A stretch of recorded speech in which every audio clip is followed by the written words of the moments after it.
Lo que nos enseñan en el colegio no es exactamente la verdad. Además, los sentidos nos gastan bromas. Uno debe preguntarse, ¿qué es la realidad en la que nos encontramos?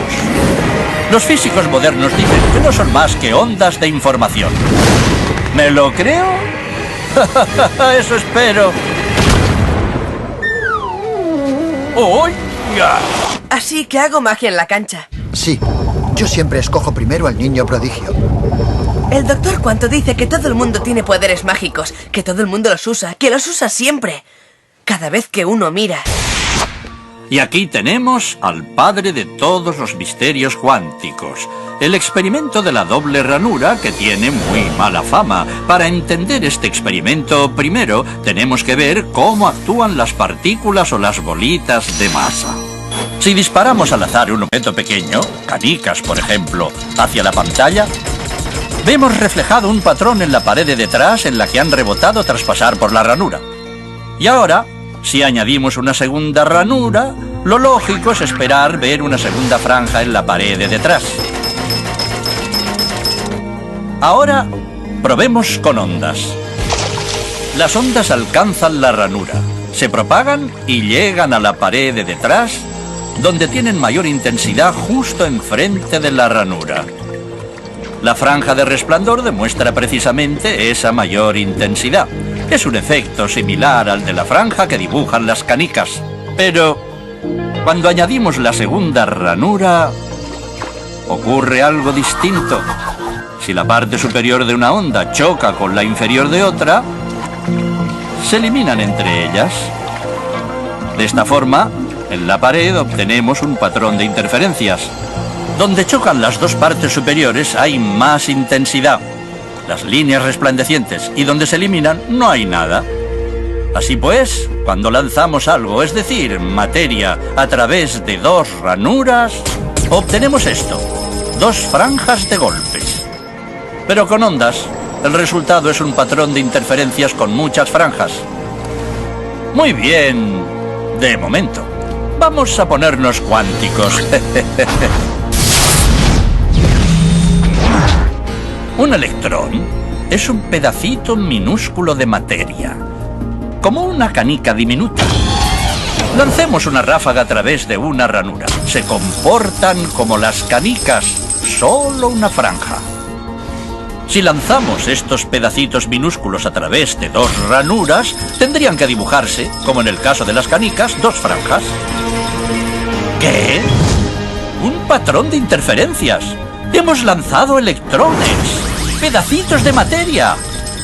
Pero aparece un patrón como con las ondas, no como con las canicas. ¿Cómo? ¿Cómo pueden trozos de materia generar un patrón de interferencias como una onda? No tiene sentido. Pero los físicos son muy inteligentes y pensaron, quizá las bolitas rebotan unas contra otras y crean ese dibujo. Y decidieron lanzar los electrones de uno en uno. Así no podían afectarse unos a otros. Pero estuvieron así una hora y vieron aparecer el mismo patrón de interferencias. No podemos ignorar la conclusión. Cada electrón sale como partícula. Se convierte en una onda de posibilidades, pasa por las dos ranuras e interfiere consigo mismo hasta que golpea la pared como partícula. Pero matemáticamente es aún más curioso. Pasa por las dos ranuras y por ninguna. Pasa por una y por la otra. Todas estas posibilidades están superpuestas las unas con las otras. El experimento desconcertó muchísimo a los físicos, tanto que decidieron mirar con atención para decidir por qué ranura pasaba en realidad el electrón. Pusieron un dispositivo de medición junto a la pantalla de las dos ranuras para ver por cuál pasaba y lanzaron el electrón. Pero el mundo cuántico es mucho más misterioso de lo que podían haberse imaginado. Cuando miraron, el electrón volvió a comportarse como una canica pequeña. Dibujó un patrón de dos franjas, no un patrón de interferencias. La misma acción de medir u observar por qué ranura pasaba conllevó que solo pasara por una, no por las dos. El electrón decidió actuar de manera distinta. Como si fuera consciente, de que lo observaban. Y en ese momento, los físicos adentraron para siempre en el extraño submundo de los acontecimientos cuánticos. ¿Qué es la materia? ¿Canicas? ¿Ondas? ¿Y ondas de qué? ¿Y qué tiene que ver el observador con todo esto? El observador destruyó la función de onda con solo mirar.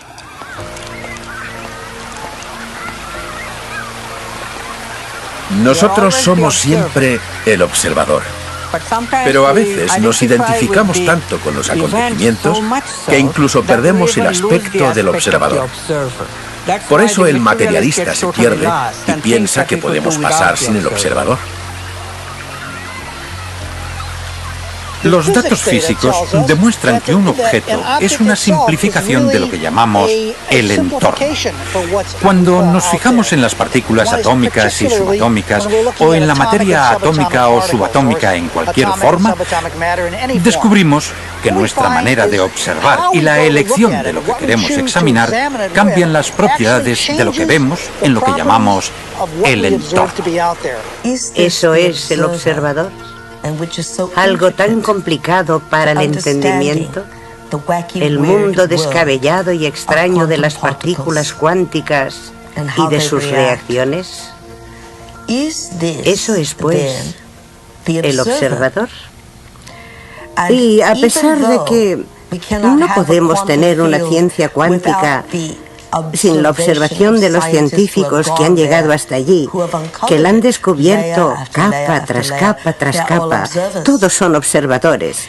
Y ninguno está de acuerdo de forma concluyente con todas las teorías de la ciencia, porque matemáticamente todos la contemplan desde distintos ángulos de percepción. En mecánica cuántica no sabemos cómo situarnos en el mundo a nosotros mismos como observadores. No sabemos cómo tratarnos a nosotros mismos como observadores, como una parte más del sistema físico que describimos. La única forma que conocemos de estudiar la mecánica cuántica, como se entiende tradicionalmente, es manteniendo al observador fuera del sistema que describes.